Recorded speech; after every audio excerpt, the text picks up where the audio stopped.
Dans la chaîne logistique, le respect des délais est un facteur clé pour l'entreprise, surtout lorsqu'on parle de la distribution ou on fait appel au stockage.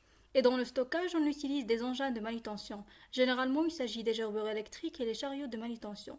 Et tout cela génère des frais supplémentaires en matière d'espace de stockage et de ressources humaines pour l'entreprise, surtout pour les grandes entreprises qui gèrent un grand nombre d'opérations de chargement et de déchargement. Et c'est la raison pour laquelle elles remplacent leurs entrepôts traditionnels par des systèmes de stockage et de récupération automatisés de type Pallet Shuttle Mini-Load. On va commencer par la présentation du Pallet Shuttle. Le Pallet Shuttle est une solution qui réduit l'espace occupé par les marchandises dans un entrepôt grâce à la suppression des allées. Ce système de stockage compact repose sur une navette motorisée qui est introduite dans les rayonnages pour y déposer ou extraire les palettes.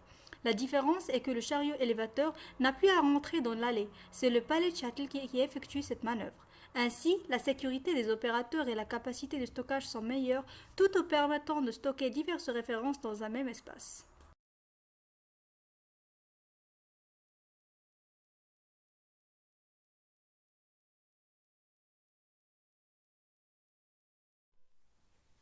Maintenant, passons au fonctionnement du Pallet Shuttle.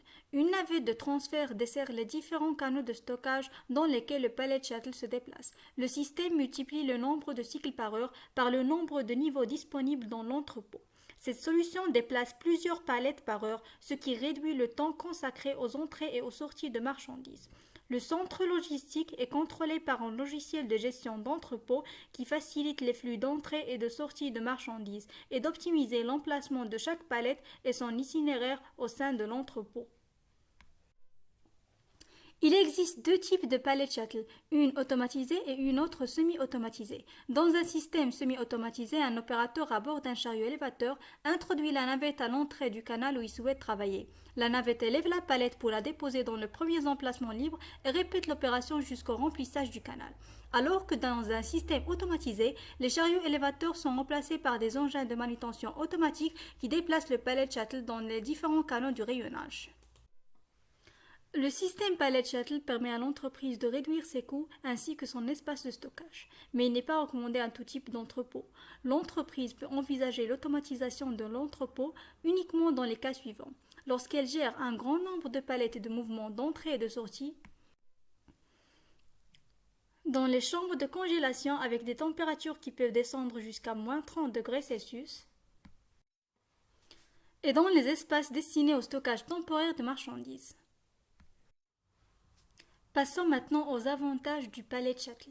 Le Pallet Shuttle offre une plus grande capacité de stockage, il assure un flux plus élevé de marchandises, ce qui permet de gagner plus de temps. Son système de navette pour palette tire le meilleur profit de l'espace et de la hauteur disponible, tout en minimisant les couloirs du travail du chariot.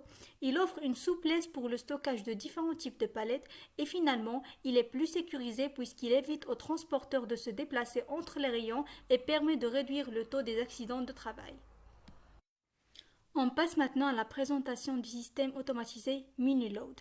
Le système Mini-Load est la solution optimale pour le stockage des unités de charge légères et de petites dimensions avec une haute rotation de référence. Ce système utilise des mécanismes automatisés transstockeurs pour la manipulation des charges qui permettent un rendement élevé et des temps de stockage et de manipulation des caisses inférieurs.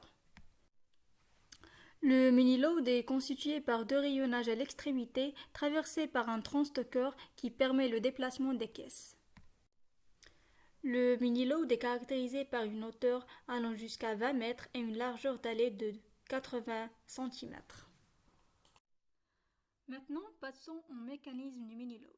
Le mini-load est formé par une ou plusieurs allées dotées de rayonnage de chaque côté, traversées par un transstocker qui effectue les opérations de dépôt et d'extraction de la charge sur les rayonnages. La zone de préparation de commande est située à l'une des extrémités ou sur les côtés des rayonnages.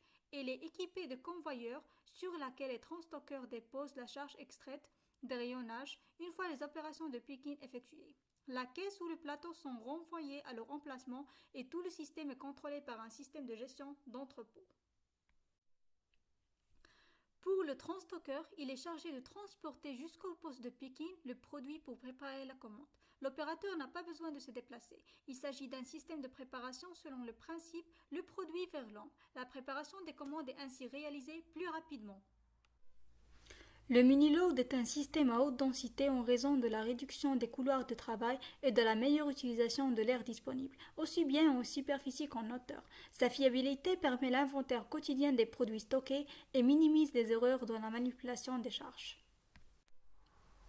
Et pour terminer notre vidéo, nous allons présenter, ou plutôt définir, les différents termes que nous avons utilisés. Et merci pour votre attention.